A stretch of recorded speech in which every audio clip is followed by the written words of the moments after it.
I've come here to talk about probably, let's face it, one of the most difficult subjects to talk about in America. Or at least until recently, a subject which was very hard to talk about. And that's the case of the Palestinians, who basically, as far as American ideology is concerned, get what they deserve. Basically, when they are pulverized in these punctual wars, these are not wars, these are bombing runs. You know, whether it's 2014, 2012, 2009, let's just go backwards. These punctual bombing runs of particularly Gaza, you know, the entry into the West Bank. Did you know that the city of Ramallah was closed for 24 hours this week? The Israelis just came and closed the city of Ramallah, just stopped all traffic from leaving a major city in West Asia. And was that covered in the American media, front page in the New York Times? A city was shut down for 24 hours. There was barely any coverage. So, yes, American ideology sanctions violence against the Palestinians. So it is a miserable topic to talk about because it's so hard to break against the flood of information and the nature of the framing of the story. It's so hard to crack that. When the war took place in 2014, again the war, that mysterious word, which doesn't really apply here. When the bombing of Gaza happened in 2014, this last summer, I, like many people, was outraged by it. And you know, I have been a journalist covering this conflict for a very long time. I didn't want to go back to writing the facts again, because it doesn't seem to have any impact. There is a disconnect between the heart and the head. We can produce as many facts as possible, and indeed the New York Times has to sometimes report this, but the United Nations produces voluminous reports about mistreatment of children, you know, illegal detention of minors in adult jails without charge, etc. There are enormous numbers. There's an entire library that is both mortician of violence and forensically documents atrocities. And that has no impact.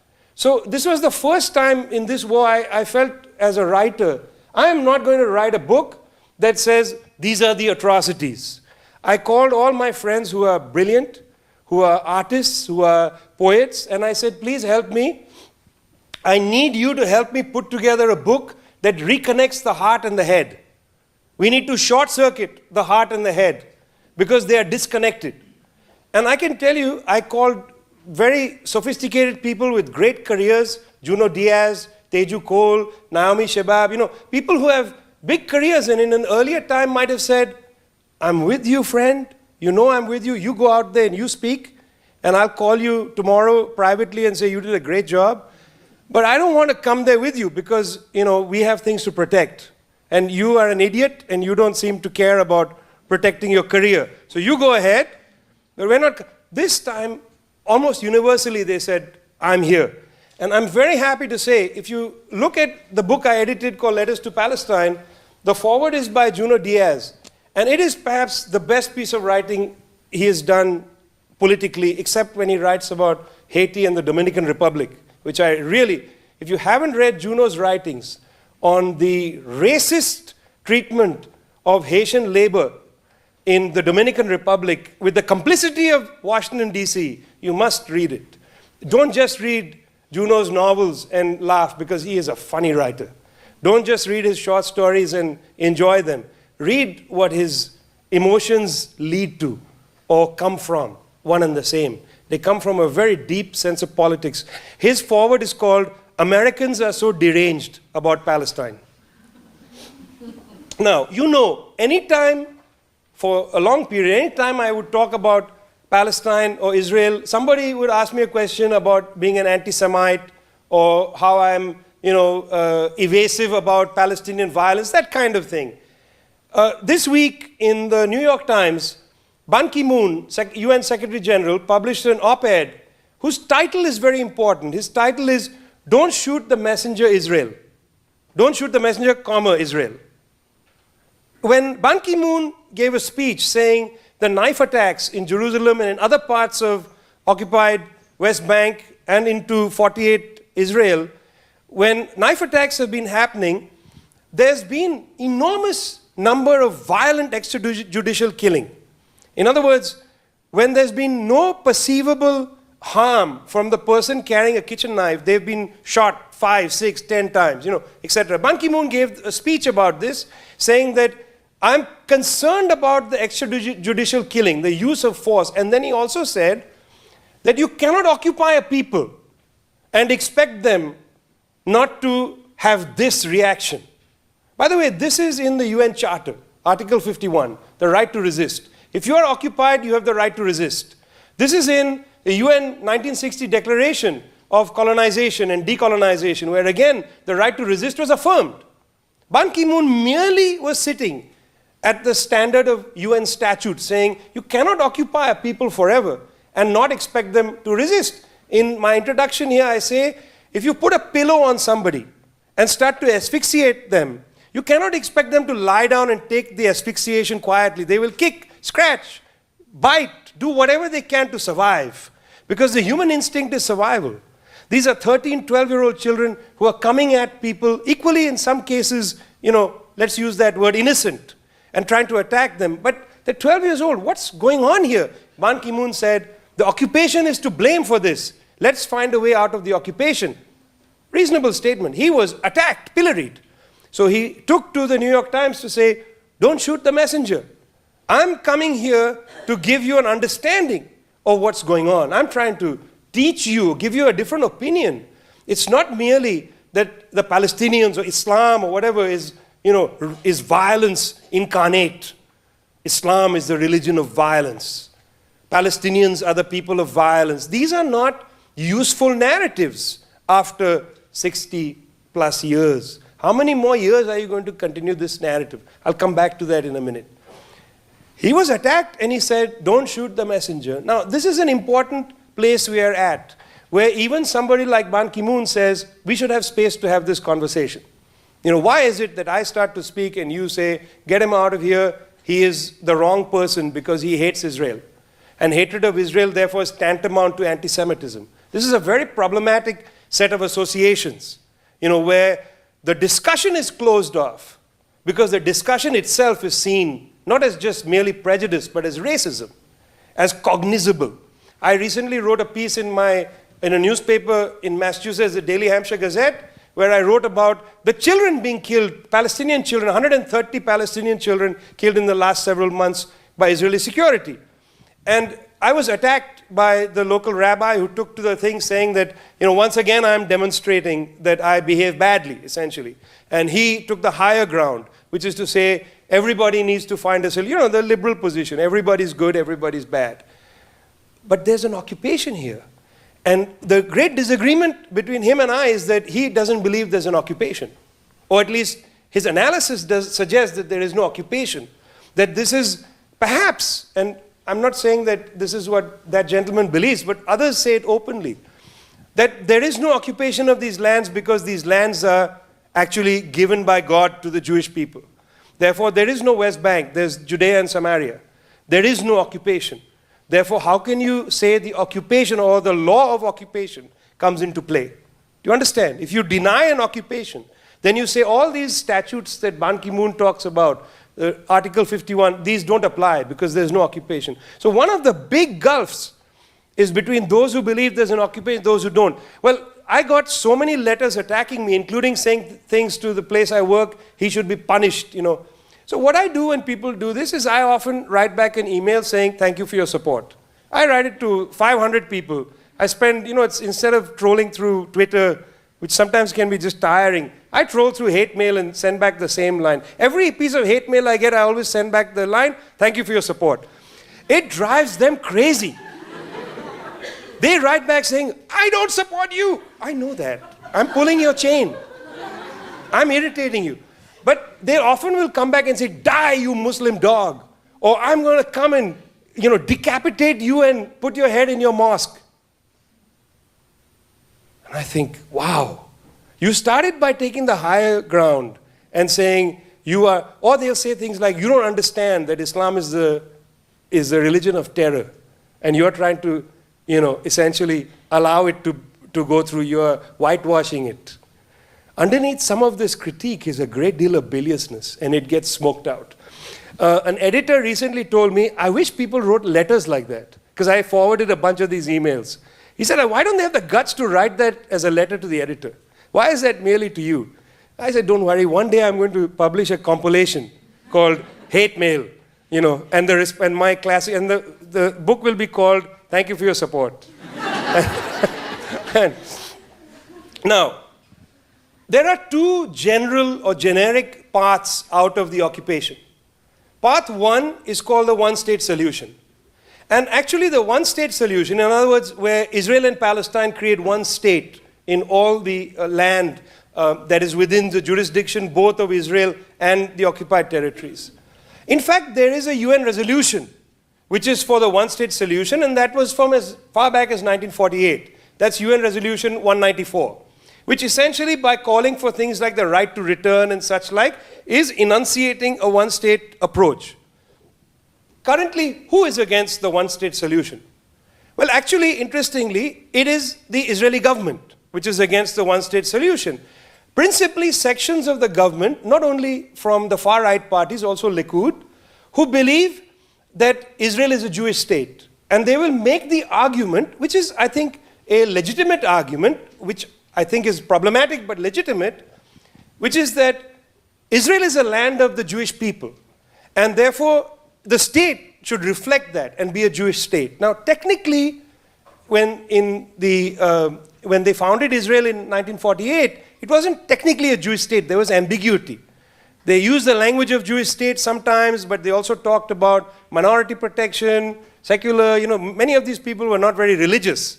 It's very interesting. All these states that become hyper-religious have founders who are not religious. Like Muhammad Ali Jinnah of Pakistan was totally secular. This guy wouldn't know what to do in a mosque if the mosque fell on his head. And yet he's the founder of, a Muslim state. It was a great surprise to his parents, for instance. How would our son become the head of a Muslim state? The guy can barely read the Quran. How is he? It's the same way, the fellows that created Israel were hardly religious people. But the tenor, of course, has moved towards creating an ethnocratic religious state called Israel. That's how the discourse has shifted.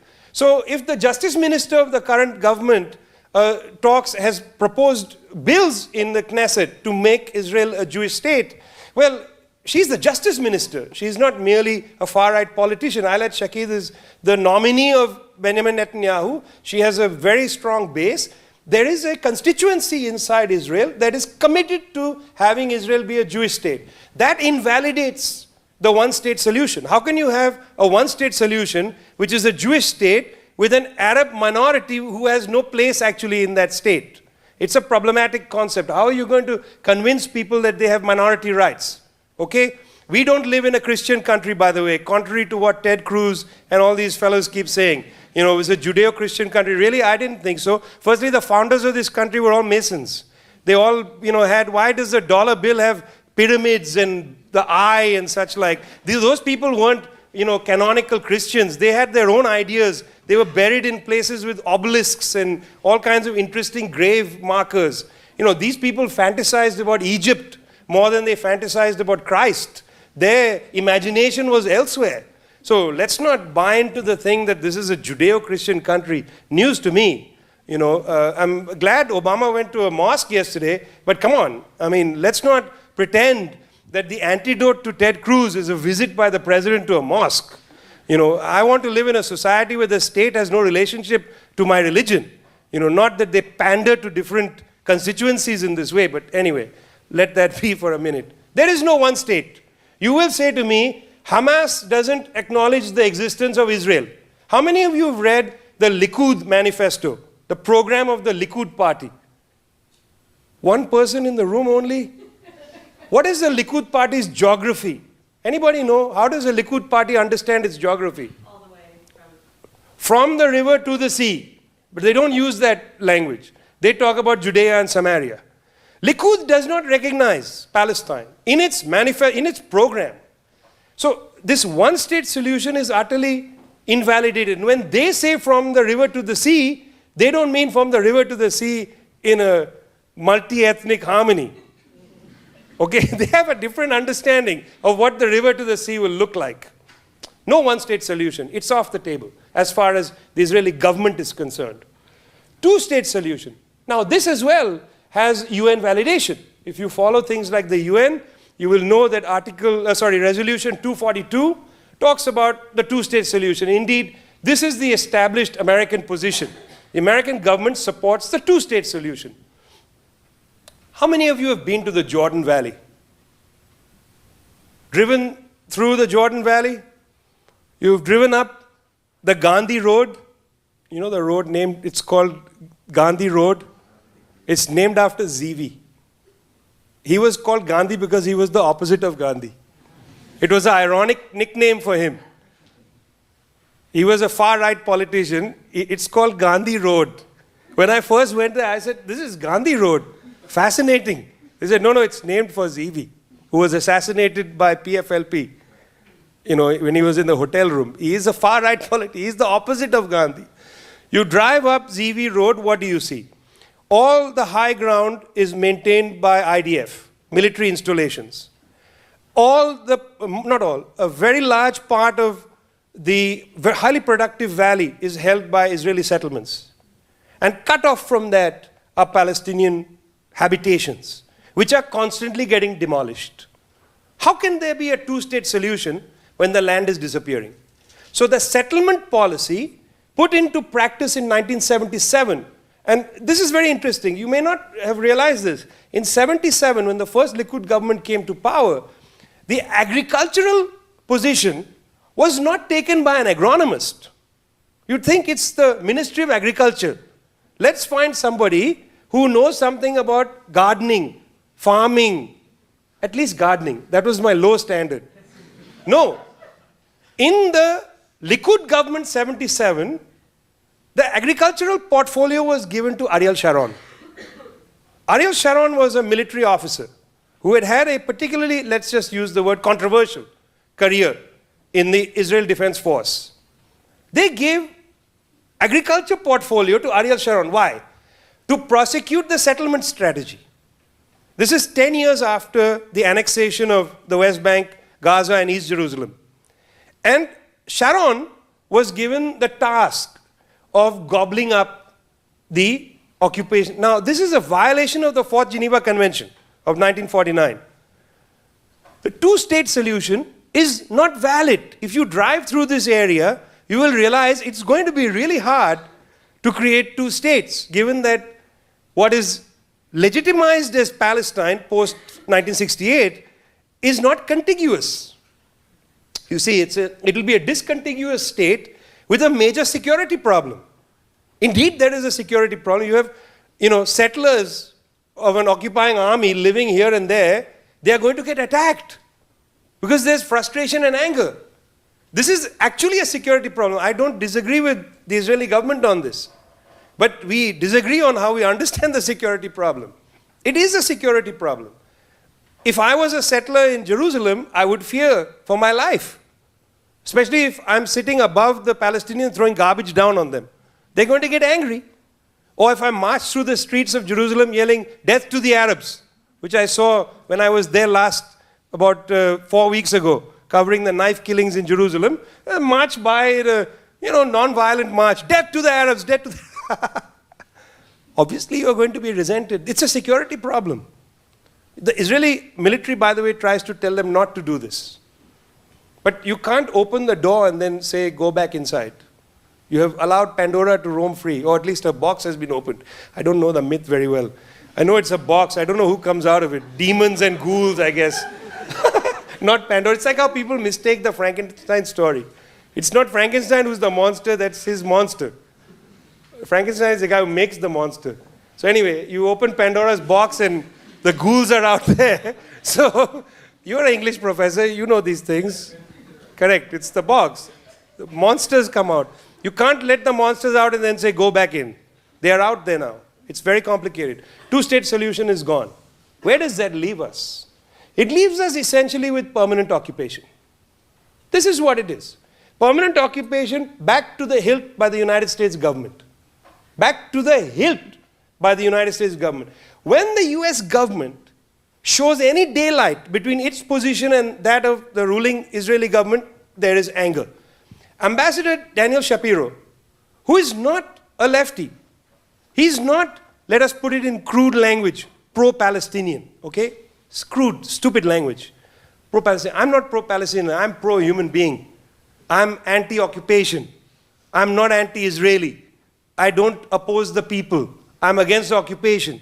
I'm for the, you can throw labels, say, oh, if you're pro-Palestinian, you're anti-Israeli. This is a ridiculous way to frame it. We should refuse this. Okay. Ambassador Shapiro is not in that crude language pro-Palestinian.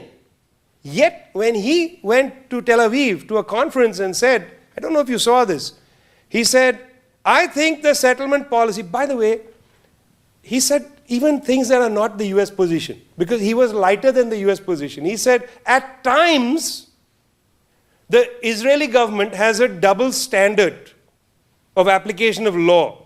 At times. It treats Israelis different than Palestinians. Actually, the official US position is all the time, because it's an occupation. If you occupy a people, there is no at times we mistreat you. The occupation itself has legally put you in a subordinate position. So actually, Ambassador Shapiro spoke less than the actual official US position. That was one thing he said. He was, I mean, ridiculed. Ridicule is actually the correct word. Important advisors to Benjamin Netanyahu said things I am not comfortable saying in public. They called him anti-Semitic names.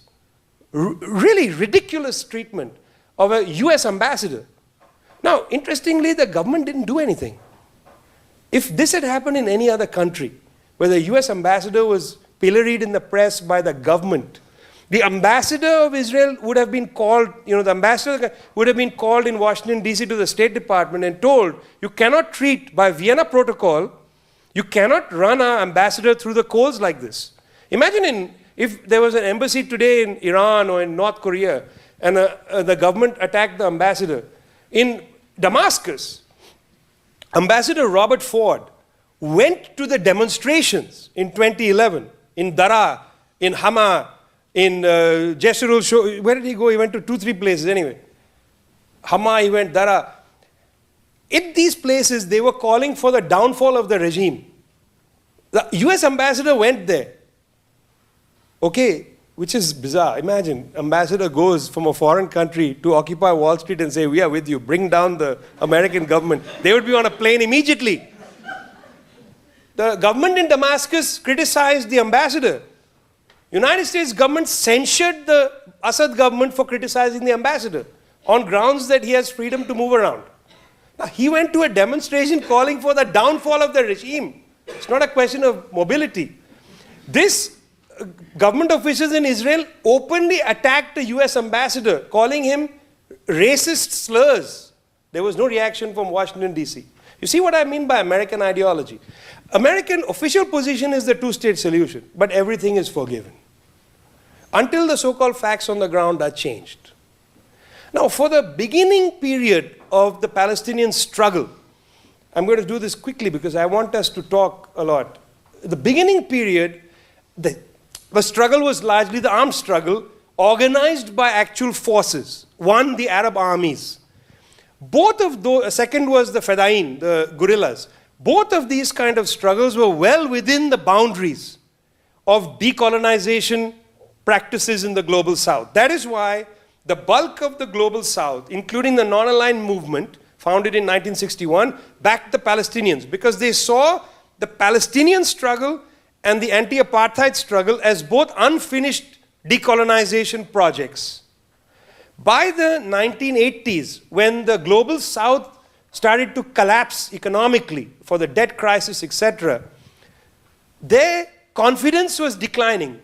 And at the same time as they went to the West and said, we apologize for being angry with you, now we need loans from the IMF.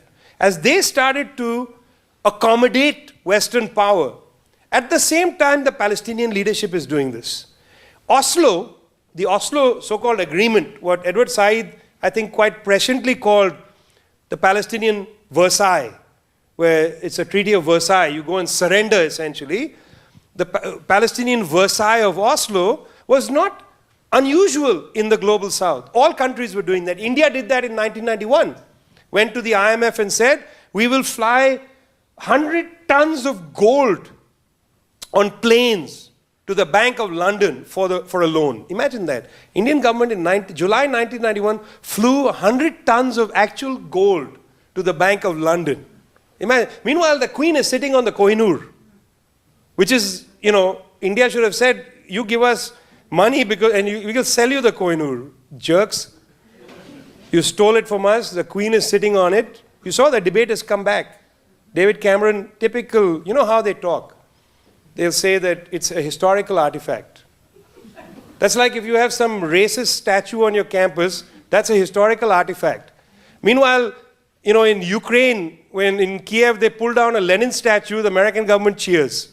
Isn't that a historical artifact? Or actually the Americans in Baghdad go and pull down a Saddam statue. Isn't that a historical artifact? You got slavers and all kinds of nefarious characters celebrated. God knows who this guy is. I was reading the thing, you know. He's a gallant and generous colonel. How many Native Americans did he kill? God knows. From the Native American perspective, is he so gallant and generous? Probably not to them. I don't know. Is this deserving of praise? Why doesn't this get removed and put in a museum in a section called, you know, whatever, Williams is anti-Native American history? But no, because it's history. You know, we have to protect it. It's, you know, so, you see, in 1991, 92, 93, 90, all these countries were surrendering. Palestine's surrender came at the same time. It's not merely the Palestinians. You got to see it in a broader perspective. But in 87, when the Intifada happened, this was also linked to global currents. In 1989, in Caracas, Venezuela, there was a Caracazo, where ordinary people from the slums came out and just took over the city for 3 or 4 days. This is the era of the ordinary person. And that is what one sees in Palestine. The Palestinian Authority, the PLO, they have become increasingly irrelevant to the slumland struggles. This time I was sitting in Ramallah, I gave a talk about the left, you know, in the Edward Said Hall in Ramallah. And the room had various people, but lots of young people from the camps came. Afterwards, they came and told me, it's all very well, your talk about strategy, tactics. They said, we just have to do something. Their politics is the politics of something. This is very familiar to me. I've seen this in slum politics in South Africa and Brazil. The idea we have to just do something. We're going to burn something. We're going to break something. We're going to throw tires in the middle of the road. We just have to do something because life is intolerable. This is a new dynamic in the global south. If the path is closed, there is no one-state solution. If the path is closed, there is no two-state solution. If all you have is a building, a multi-story building, as in Larissa Sansur's 9-minute documentary on Palestine, beautiful, not documentary, film, 9-minute film on Palestine, where there's just a multi-story building called Palestine, and each floor is a city. Al-Quds, Ramallah, you know, I don't know, Jenin, Hebron, etc. And you go in an elevator. And each time you enter the floor, there's merely pictures of the cityscape. And that's what's left of it. If that is the solution, you're going to get a population that says, we are going to just do something. You will ask me, why don't they do non-violence instead of knife attacks? I will tell you and ask you to ask them. Ask the Israeli government, why is it that their jails are filled with people like Marwan Barghouti, like Randa Khalidi, who advocate non-violent resistance? Why are those leaders in prison? Why do they keep arresting the non-violent people? Why is Barghouti, who's been called the Mandela of the Palestinians, why is he in a life charge? If indeed the question is put to you, why don't they conduct non-violent? How can a young person in a slum who has got no future ahead of them, who is humiliated at a checkpoint daily, has no leadership before them because that leadership is in prison, how can you tell that young person, isn't there a better way to do this?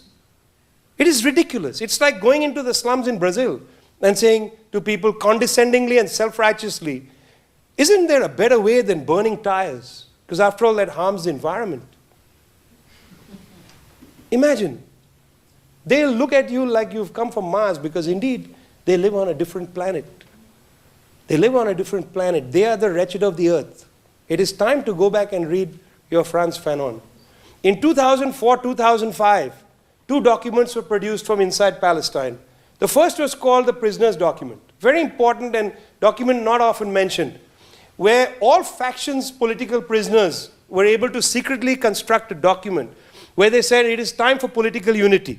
We should not have Fatah, Hamas, PFLP, etc. This is ridiculous. We are splitting. We need to create a common Palestinian agenda. The prisoners' document was for a politics inside Palestine and perhaps in the Palestinian. It was a politics of the Palestinians. The second document was the call for BDS. Now, when the call for BDS, now 10 years old, because it was first launched in 2005, when that came, it suggested the following. It is incumbent upon people to uphold international law. In other words, let's take Hebrew University, Jerusalem, which is built on Mount Scopus. Now, this is land annexed by Israel in 1968 after the 67 war. And they built a university on it. In other words, this university is a violation of Geneva Convention number 4, 1949. In other words, having occupied a territory, you have annexed it and built your institutions for your use. That is a violation of international law. So if we believe in international law, we should not have dealings with an institution that has violated international law. In other words, let's give you another example. Settlements, even US policy agrees that settlements are illegal. If settlements on occupied Palestinian land are growing oranges, let's say, and marketing marmalade and selling it outside, buying that marmalade is a violation of international law. BDS is merely the call to uphold international law. It does not go beyond that. It asks for the boycotting of institutions that have themselves a violation of international law. Now, it is, in a sense, a non-violent campaign. Now, how many years I've heard liberals say to me, why don't the Palestinians create a non-violent movement? Why are they doing suicide attacks in cafes in Tel Aviv, bombing places where basically there are lefties hanging around there who support an end to the occupation? Isn't that ridiculous? And, you know, part of me would agree. Even though I understood people have a right to resist, I would say, yeah, I agree, it's ridiculous. You don't go and kill innocent people. Although, my God, we write histories of Algeria and you know, say that was a great liberation struggle. They did the same thing. They would go into cafes. You have to see the movie Battle of Algiers. You know, Ali Lapointe, it's a great film. They also bombed cafes and things. I'm sympathetic to that. I personally don't like that as a tactic. I get it. BDS is not going and blowing up people in cafes. It is merely saying uphold international law, and yet you wouldn't know that. Because you would hear through American ideology that BDS is a terrorist campaign. The government in France wants to criminalize BDS. The government of Israel has already said they are going to pass bills criminalizing BDS. Several states in the United States want to criminalize BDS. It won't be long before the United States government criminalizes BDS. Now, you take away BDS, you take away the prisoner's document, what are you left with? You're still left with those kids in the camp who say, we have to do something. Unless you have an alternative, my friends, this is where we are. Thanks a lot. I mean, this is a great question, but I would say to you first that yes, on the surface, it looks like religion is a problem. You know, on the surface. But I'm not sure that this is about religion alone. You know, a lot of the question, and I sympathize with this question. You have a population of people from Eastern Europe and Central Europe who experienced colonial violence inside Europe. You know, I don't know if you've read Aimé César's discourse on colonialism, written in 1951, where César says, essentially, and Fanon writes this as well in Wretched of the Earth 10 years later, they say, Europeans are surprised by Nazism. But everything the Nazi did in Europe was already being done to us in the colonies. The people of Tanzania were wiped out, sections of the population, Herero people wiped out. Medically, you may not know this. This is in Mamdani's book, Good Muslim, Bad Muslim. But the teacher of Mengele, the brutal doctor of the Nazis, experimented first in Tanzania. Hitler read his book on his experimentation and made him the rector of, I don't know, Berlin University or something. The relationship of the colony to Europe is integral. In Mein Kampf, Hitler writes that we meaning Aryans need Lebensraum in Europe. And the example he gives of justification for Lebensraum, living space, is America. He says the Aryans came to America and wiped out the Amerindians. They wiped out the savages and created Lebensraum. The Aryans now need to make Lebensraum in Europe. I'm saying this because I sympathize with people who look back at the Holocaust and say that that was a brutal crime against our people. And Israel is a fortress against the Holocaust. So there are many, many people who are not religious, who have an emotional relationship to Israel as the antidote to the Holocaust. And I understand that completely. But I would like them to extend their own storyline. That then you bring this back to the colony and recolonize the people. The colonial techniques that were learnt in the colonies brought back by the Nazis should not be brought back against the colonies as antidote. Surely there's a better way to get out of history than keep continually repeating it.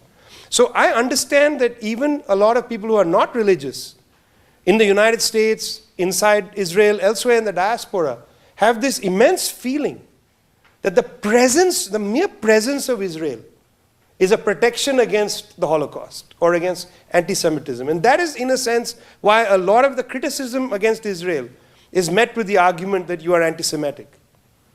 But I would suggest that that emotional feeling is important, has to be registered, and it has to be talked about.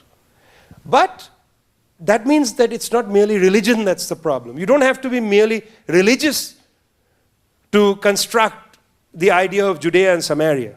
Religion is an adjutant. It helps along this ideology. It need not be in the driver's seat.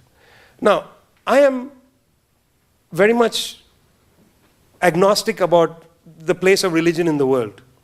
I don't believe, like the so-called new atheists, that getting rid of religion is going to solve our problems. I there believe very much with Marx that if the world is ghastly and you have nothing left for you, Marx writes that religion is a heart in a heartless world. It is, the soul of soulless conditions. So the problems are elsewhere. It is not necessarily in religion. What should the United States policy be in regards to the Palestinian conflict? Oh my God, listen, here's a funny thing, is that I wouldn't even take a radical position. If the United States government upholds international law, that would be good.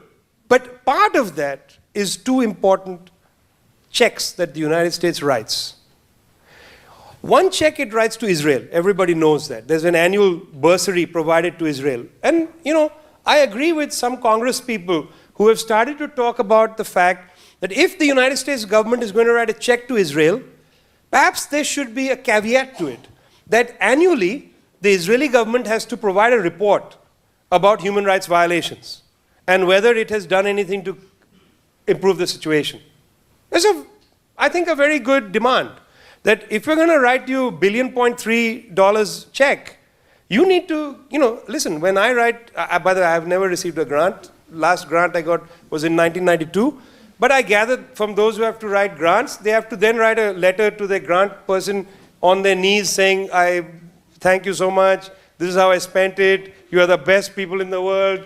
Please give me another grant. Please give me another grant, So if you're giving $1.3 billion, there's nothing wrong with saying, we have some worries about the human rights condition of the occupation. Would you write an annual report? That, I think, is a very interesting discussion to have. The second check that the United States government writes is to the Egyptian military. Now, why does the United States government write a check to the Egyptian military? Suez Canal? The checks started coming after Camp David. The checks did not come after 1956 when the British, French and Israelis, when Nasser nationalized the Suez Canal, the main artery of trade, and then Egypt was attacked by Israel, France and Britain, and at that point Eisenhower acted as the mediator, saying we oppose this invasion of Egypt, right? But the money didn't come then. There's been no checks from 57 to 1980. The checks came after Camp David. Why? What was Camp David? Camp David was the peace agreement between Egypt and Israel. The most dangerous army against Israel, despite its defeats, was the Egyptian army. That was the greatest threat to Israeli security. Not the Syrian army so much as the Egyptian army, because it's a very large army. The United States essentially pays Egypt about $1 billion a year to stand down against Israel. Now, what this has done, because this was started in 1980, if you look at Israel's regional wars, all its regional wars start after Camp David. Invasion of Lebanon, 82. All the Gaza wars after that. Yes, there were Gaza incursions occasionally, but not the scale that we see. Why? There is no military challenge to Israel in the region. You know, Egyptian jets don't, get into the air and just fly over Gaza, creating a no-fly zone. They allow Israeli planes to bombard Gaza, and they sit in their air bases. A lot of the Egyptian military greatly hates this condition.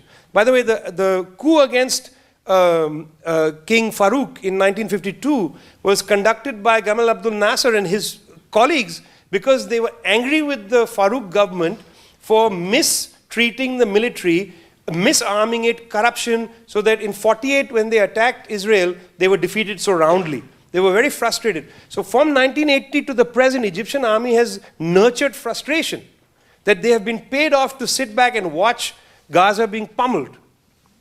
So the second question is, why is the United States government doing this? Essentially, is completely complicit in the bombing of Gaza by taking offline, by a bribe, essentially, the largest Arab army. This is a problem for me. What should US government policy be? If you're going to pretend to be the neutral arbiter, you should stop subsidizing the Egyptians and the Israelis. If you want to pretend that you are the neutral party there, then stop writing checks to these people. That way I agree with some of the far-right Republicans. Reconsider how much money. I agree with Rand Paul. Reconsider how, too bad he dropped out of the race. On other things, he is a loon. But on some of this stuff, I think he's quite sensible. Ask these questions. In other words, my answer to you, what was your name again? Iman, my answer to you is, I don't think it's our responsibility to come up with a policy for the US government. That's their job. But it is your role as citizens to ask questions. Hopefully these will be some of the questions you ask. Max, that's a great question. But have you been to Gaza? I have not been to Gaza, I've been to Ashkelon. But that's the port city that you can see Gaza on a clear day. But yeah. I cannot imagine Gaza as a state. Firstly, people in Gaza don't see themselves merely as Gazan. You know, just as I don't underestimate the power of other people's need for belonging, we cannot underestimate their need for belonging. And there is an idea there that they are Palestinian. So, it is not for, I don't hear very many Palestinians talking about a West Bank state and a Gaza state. That is actually the de facto condition today. I was at Birzeit recently. The scholars from Gaza, from Islamic University, were on Skype because they are not allowed to travel to Birzeit. Scholars from Birzeit cannot go to Haifa to give a lecture. It's a big rigmarole. Scholars from Haifa have a hard time sometimes. You know the problems. So this context of the occupation makes it look like three states. But what's going on inside people's heads is complicated. They don't see this as a separate entity. Look, if we're going to say that there's multiplicity, yes, of course, sometimes people call the people of Jenin Thailandi because their jobs are being taken over inside 48 by Thai workers. That doesn't mean people who use this language in Ramallah don't see Jenin as part of themselves. You are sitting in Massachusetts, you'll go to your dorm room and you'll say Texas is basically another country. But you don't mean it should be broken off. You understand? You also have an understanding. You are wondering. Some people may wonder. It's okay. You can wonder. Your next president will be from Texas, so be careful. Okay, maybe. You never know. So all I'm saying is that let's not underestimate how people see themselves. There is something called and by the way, it's remarkable that it's existed so long. This idea of the Palestinian. Against all hope, I've been to camps in Lebanon where 4 or 5 generations of people live. The conditions are not great. And yet they consider themselves Palestinian. You go to Ain al-Helway and people will say, we are Palestinian. What Palestinian? You were born in Ain al-Helway. Your grandparents don't remember Palestine. And yet you are holding on to the idea, one day I will see the sea from my, near where my family was rooted from Haifa. Do you understand what I'm saying? When Laila Khaled hijacked a plane, she talks about how when they flew over Haifa, she was looking out of she's just hijacked a plane. Okay? There are passengers. She's meanwhile looking out of the window, seeing Haifa and crying. How crazy is that? There are people in terror in the plane, but you are looking out of the window because there is this belonging urge. So I would suggest that we could talk about it, we could write policy documents about it. The 3-state solution, Brookings Institute, But Max, inside people's heads, we have to take it seriously, that there is a longing. Now, the problem is, why the role of the United States government in blocking that longing is what I'm interested in. That actually tax money is going. It's interesting. I'll just make 2 points about this tax money question. Did you know, for instance, there was a very good report in Haaretz recently, maybe a month ago, that you can have a charitable foundation in the United States that is tax-free, raising money to send to illegal settlements. Millions of dollars raised tax-free in the United States go to illegal settlements. And the government has no problem with that. So the government has an official policy against settlements, but allows people not to pay US taxes, so they get a tax discount on it, going to an illegal activity. Nothing happens to those people. Meanwhile, the Holy Land Foundation in Florida, which was raising money for Gaza, you remember Mr. Al-Aryan went to prison right after 9/11. By the way, before 9/11, nobody said anything. He was raising relief money. After 9/11, they said, you are supporting Hamas, which is a terrorist organization, which they could not prove it. Later, the case fell apart. But all I'm saying is that this is an illegal settlement, receiving tax-free money through non-profits in America. Second, money question. In 1995, the United States government, its customs department, notified vendors that importing goods from illegal settlements in the West Bank particularly, but also Gaza, at that time Gaza was under the control directly of Israel, not indirectly, that is illegal, 95. You may not know, but on the 23rd of January of this year, the United States government republished that notification. On 18th of January, the US ambassador was attacked in Israel. Remember I said the government didn't do anything. Just happened 5 days later, they republished this notification, said we are now going to take seriously that goods produced in Israeli settlements are illegal for import into the United States. In other words, the US government very quietly has gone beyond the Europeans, who merely said, we'll label. Look, my friend, imagine this. We agree, you and I, child labor is bad. We agree goods made by child labor should be banned, right? So we won't allow child labor goods onto the shelves with a sign that says made by child labor, because it's illegal. It's weird, the Europeans, they are going to allow illegal produce to come but labeled. Are you kidding? If it's illegal, this is typical hypocrisy of the European kind of liberalism. We are against it deeply, so we're going to put a label on it. If it's illegal, don't allow it to come in. American government seems to have gone beyond, if they act upon the notification, which is not sure as yet. By the way, how many of you knew about this notification? Max and I are the only ones. Where did you read it? Good. Better place. Read international newspapers. Sometimes they are better, not always. I began by saying when I edited this book, I didn't want to have those discussions. Because I've had those discussions, Adam, for 20 plus years. And those are exhausting. Because we'll now have to dispute the Peel Commission. We'll have to dispute the 48 deal.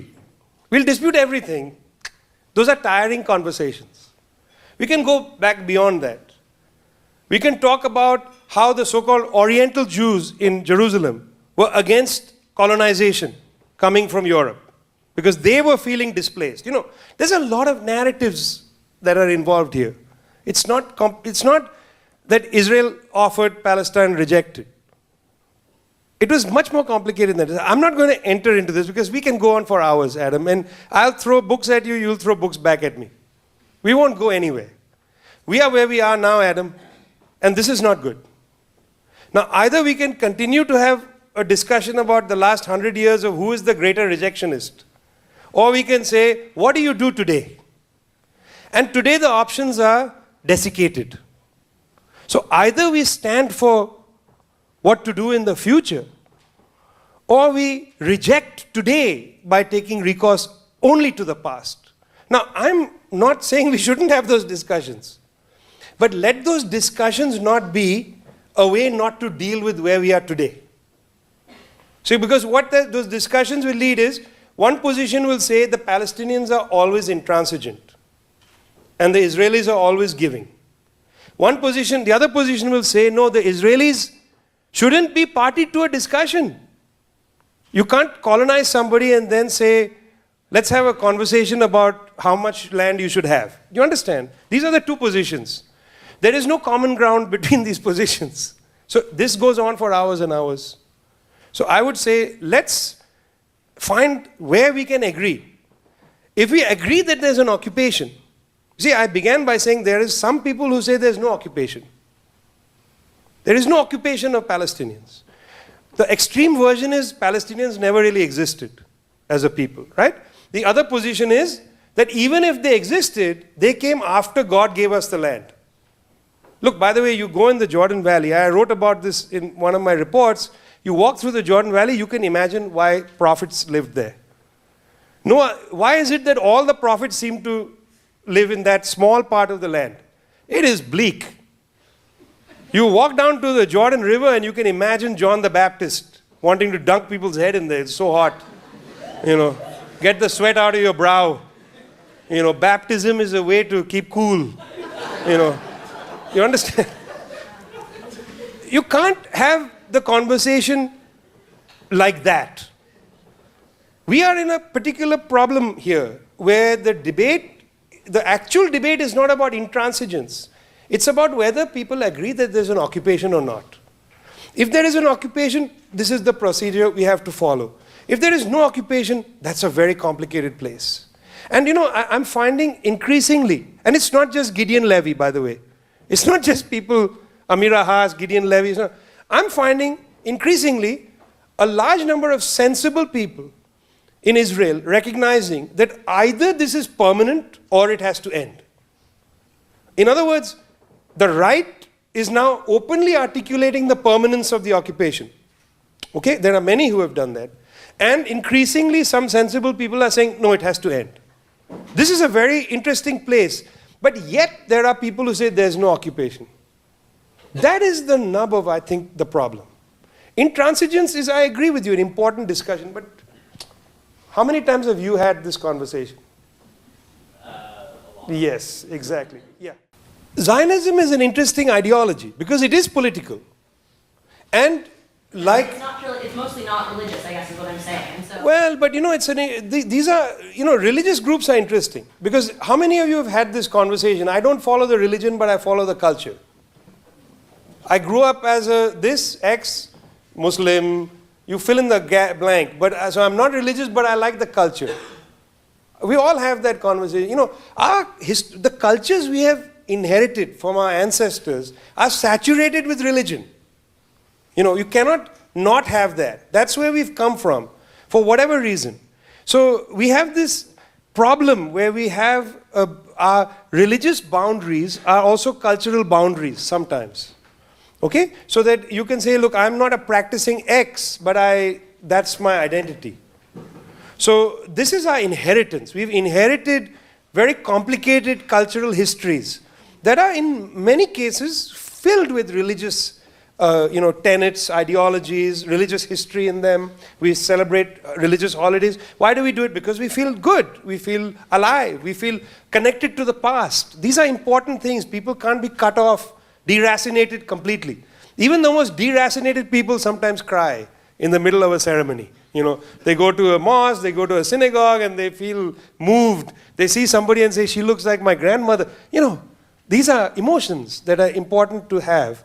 So when I said that I never said the conflict is not about religion as such, but the solution is not at the level of religion. Well, I absolutely agree with that. I guess I'm just confused about why sort of it would be relevant to say that the founders of Israel were not even really religious.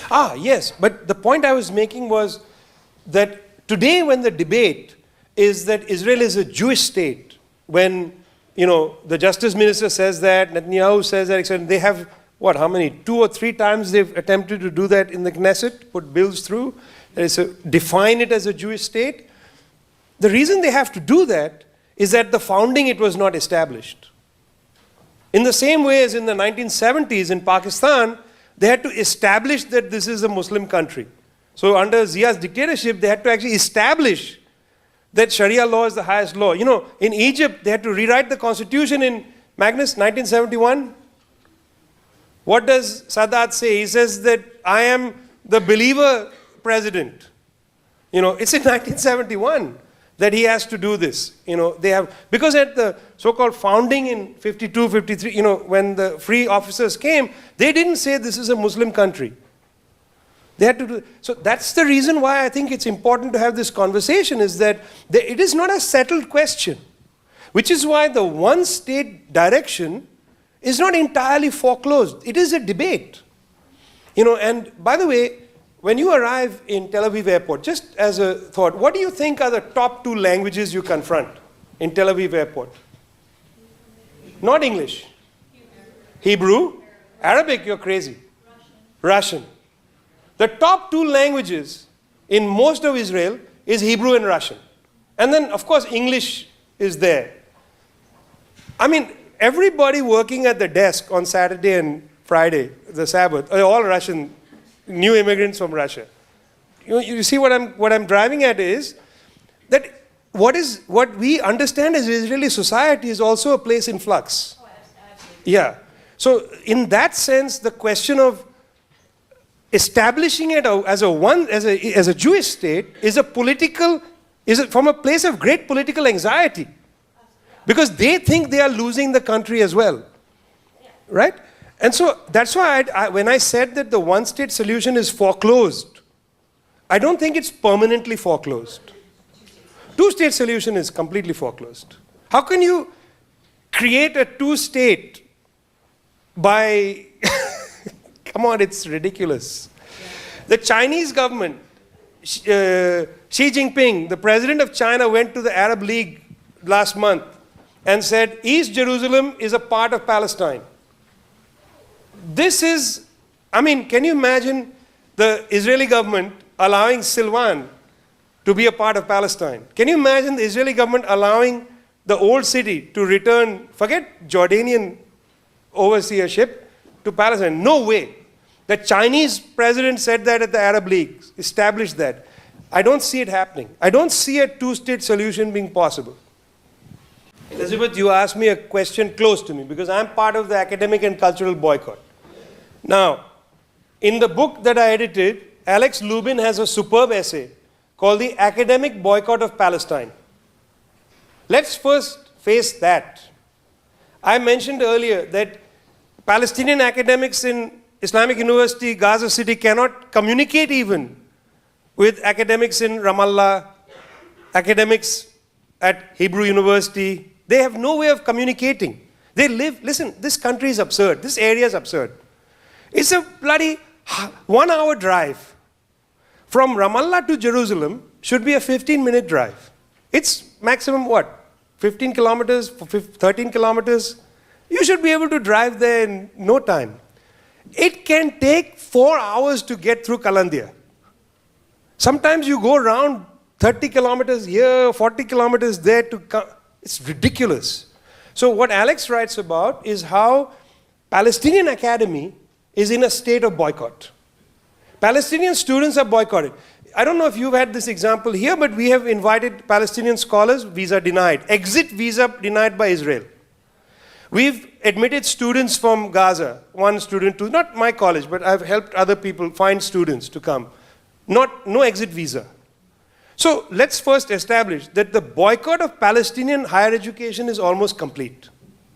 And it is conducted by the occupation. Let's just discuss that, because that's sometimes off the table. You know, we'll talk about academic freedom is violated through this boycott of institutions, blah, blah, blah. But meanwhile, nobody's hue and cry about the academic freedom of Palestinians completely violated, institutionally violated, right? Those stories don't find their way. No, not at all. Not at all. Not at all. No. I'm simply saying let's put that on the table. Let's, you should think about it. It's definitely not an eye for an eye. I would never have that kind of politics.